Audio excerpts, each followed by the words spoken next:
He's one of our favorites, one of the great writers in America. He's Wright Thompson, ESPN.com senior writer, and saw where he spent some time with Caitlin Clark. Wright, always great to see you.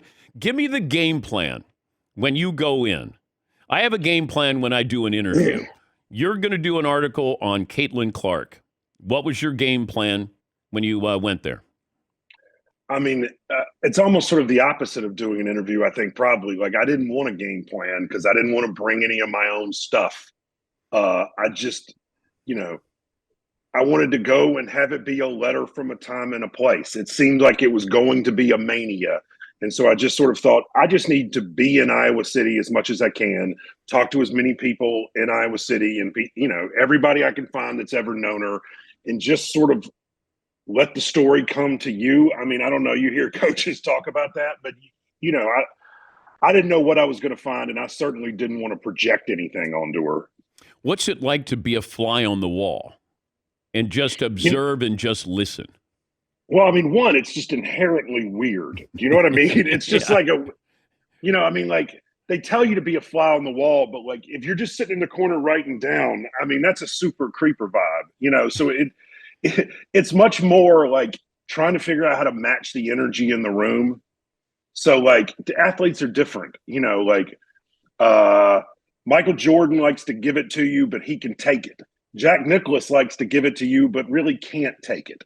And everybody's different. And so you just got to find the energy and try to match it and become part of the furniture, I think. If you didn't know she was a superstar, would you have gathered any of that by just being around her, the way she carries herself or what she says, or obviously with what people say about her, but just her personality?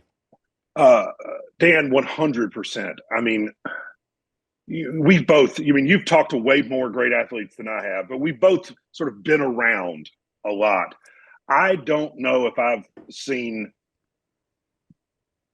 maybe a handful of people who were as thoughtful as she was about what was happening to her. I mean, she is a woman in full, I don't know the right way to say it, but like she is 22 years old and is operating on a really sophisticated wavelength about what's happening to her and how to manage it. And like, she is self-aware enough to sort of know her flaws and deem it. I don't know. Like I found her to be shockingly thoughtful and, not normal, but like someone who is actively engaged in trying to figure out what in the hell is going on.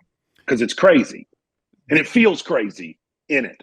The importance of this taking place in Iowa as opposed to South Bend if she had gone to Notre Dame? I thought a lot about that. Like before you talked about what was my game plan, I wrote about Dan Gable maybe a decade ago, and that Iowa was very much a character in that story. And I just sort of thought it would be here too. One of the things, Caitlin didn't grow up on a farm. She's a suburban kid who went to a big Catholic high school. She could be from any suburb in America. It could be West Des Moines. It could be Olathe, Kansas. It could be South Haven, Mississippi. So I don't know exactly how to say it, but I feel like she's the only citizen from the country of Caitlin. You know what I mean? Like she's from her own talent more than she is population one. Population one. But what is interesting is she's definitely the most popular person in Iowa. Like last night or the other night, Tim McGraw comes out on stage in Des Moines wearing a Caitlin Clark jersey. I mean, it's bananas right now, Dan. I mean, it is every now and then there's a college athlete who comes along who does this, whether it's Steve McNair or Marcus Dupree or Steph Curry at Davidson, where everybody just has to stop and watch. It's like, it's a folk hero thing, it feels like. How do you explain her if somebody did not know what she played like or who she was? I mean, Kobe Bryant with a ponytail. I mean, like, seriously, like apex predator, like all the stuff we hear about, the Michael Jordan Last Dance thing. Oh, and I took it personal. I mean, there's that. Her brother used that exact phrase when describing her to me. One of her superpowers is she really takes things personally. There's just a lot of that energy. And when you get through the symbolic importance of her success and what she's doing for the women's game, and I mean, understandably and rightfully so, a lot of the conversation is about that. But she also is a great basketball player who wants to steal your soul, you know? Well, you profiled Jordan. Is it a stretch to see sort of similar characteristics? Not a stretch at all. And I mean, Jordan's on the other end of it. And Jordan's fame is hers 100x, but I sort of feel like, terminal velocity, you can only fall so fast. So on a certain level, famous is just famous, and it doesn't really matter. But no, I mean, the mindset, the dreams, the focus, the way in which parts of herself are probably a mystery to herself. I don't know. I find there are a lot of similarities. I was surprised by that. You know what I mean? I don't know why I was, but she's much more fully formed than most college athletes I get sent to write about. But now she has a team around her. So she plays for a team, but she has a team that is PR, family. Like, she's a professional athlete. Yes, absolutely. How has that affected? If I looked at 18-year-old Caitlin Clark, now I look at 22-year-old Caitlin Clark, what's the biggest difference that you would see? I think that she hasn't let that. I don't think there's a lot of difference. I think she's a more polished version of herself. But I think, I think there are two arcs going on here. There's the public thing that they are managing incredibly well. I mean, she's got an incredibly sophisticated team of agents and money people. And, her parents are truly incredible. I mean, I got to know Brent and Ann, and, any parent who has a superstar athlete needs to try to find out how to talk to Brent and Ann Clark about what to do, because they have managed this about as well as it can be managed. But no, I think that that's the public arc, but the private arc is she's trying to become the best basketball player she can be and figure out how to harness her talents and not let them sort of make her burn up. So I think she's remained remarkably focused at the center of all of this. Peace in the quest is kind of her mantra, and she's doing a good job. She does a better job of living that than I do. I mean, we all want that, but I think she's doing a really good job of it. He's Wright Thompson, ESPN.com senior writer, his profile of Caitlin Clark. She seemed to relax a little bit, or you allowed her to kind of relax and just be a person. Did you get that sense of, oh, wow, okay, now she's allowing me in a conversation, or I'm listening to a conversation maybe that I wouldn't normally be privy to, or any real tics that are in her personality? I felt like, and so you talked about her professional team around her.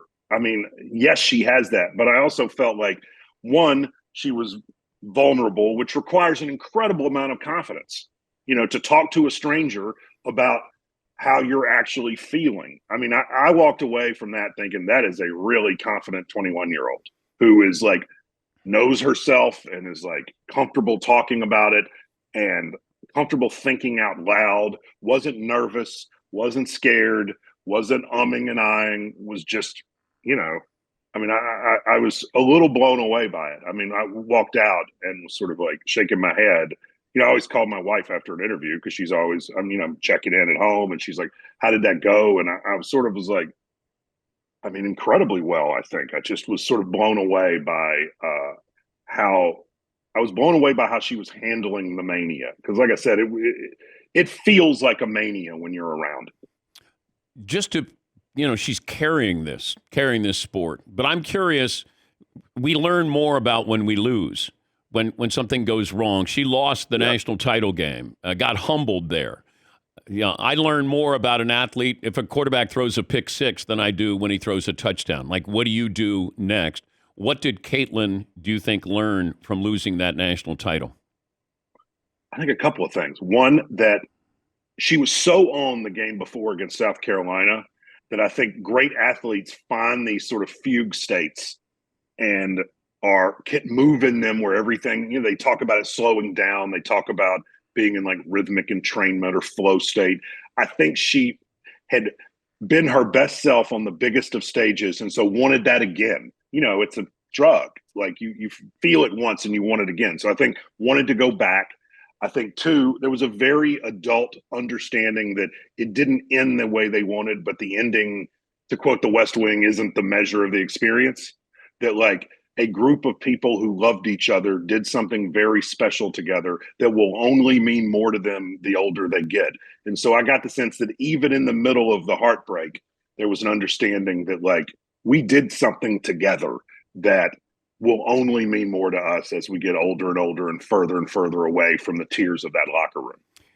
And Caitlin is first generation NIL. Any jealousies that you sensed with between her and her teammates? I didn't. That doesn't mean they don't exist. Do you know what I mean? I don't want to claim to be clairvoyant or anything, but I know from her perspective, she's sharing the wealth as much as she can, and she gives really great gifts. Like, they all have the coolest Nike shoes I've ever seen, and I think she's doing a good job of trying to sort of be generous and understand that there is the potential for that. I think being aware of it is probably the most important thing. I think you only really get in trouble with that is if you're just totally dumb and tone deaf. You had the story about the yacht that she rented? The managers, head manager Will, because the managers are also their practice opponents, and so they're all really tight. It's this sort of little group of people who they all live together and hang out, and so they were in Croatia, and they went and got a yacht. I mean, the way I described it was like a yacht where you might see Pat Riley drinking a mojito or Jay-Z. They were out in the blue waters, man, having a good time. And Caitlin's picking up the bill. Well, I think my understanding is that the way it was described to me is that everyone chipped in. I don't know if that's so. Okay. Caitlin's pockets are deeper than everyone else's pockets. But I just think it was like, they'd been through a storm. I think they also knew what was coming, and so it was nice to be a team together and have nobody give a crap who they were. I think that's the deal. Like, you get inside that fishbowl, a few hours outside of it have long lasting positive ripple effects. How does the WNBA maximize Caitlin Clark? That's a great question. I don't know the answer. I mean, I think roll the balls out. I think the thing with her is that this isn't marketing. I mean, the only thing her marketing people could do is get too clever and screw it up. If I'm her agents, I'm just like, we just need to let her be her, because that's the thing that people are responding to.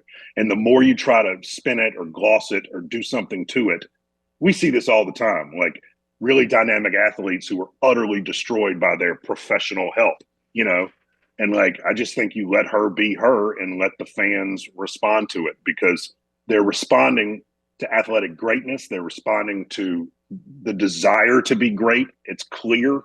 And, I don't think doesn't feel to me like a media creation. It feels like something that Americans are having an actual emotional response to what she's doing on a basketball court. I always wondered, because you do such great profiles and deep dives, but have you found a coach or a player who welcomed you kind of telling them about themselves? I mean, in my deepest, most secret places, I hope so. But, I think it's a weird thing done to you. You know what I mean? And the older I get, the more aware I am of that I don't think I'd want anybody doing this to me. You know what I mean? Yeah, but you went deep with Pat Riley. I'm curious if Pat Riley cared that you went. He learned about himself. Oh, what's really interesting about Pat, and also you want a insight into why he's great, is I went deep on Pat, and we really talked about. He was very open and honest, and is one of the few people I've written about that I stay in touch with. But he wrote me after the story came out and was basically like, man, you took me to the bone, but I really appreciate, that was his direct quote. So my heart started beating a little faster looking at the text message, but he said, I appreciate that you didn't bring in anybody else. Like, I didn't talk about his family. Like, do you know what I mean? Like, I was talking about him, and there was no collateral damage, and so he was a grown up and a pro, and he was just like, I appreciate that. Like, I'm fair game. I'm Pat Riley. I get it. But you didn't go after civilians, if that makes any sense. I don't know the right way to say it, but he was super grown up, which is also like such a sign of confidence. I mean, one of the things that I wish readers and viewers and sports fans could see is the reaction after a story runs often tells you as much about the person as the story. Because like some people are incredibly secure and some people are incredibly insecure. And it's just interesting because you see both. And I've learned to never guess the reaction. Like, I didn't know what Caitlin's reaction was going to, like, I never, ever assume. Great to talk to you. Hope the family's good. And thanks for joining us. Man, everybody's great, Dan. It's always a pleasure. Hope you guys are doing well up there. That's Wright Thompson, ESPN.com senior writer, and you can read his profile of Caitlin Clark at ESPN.com.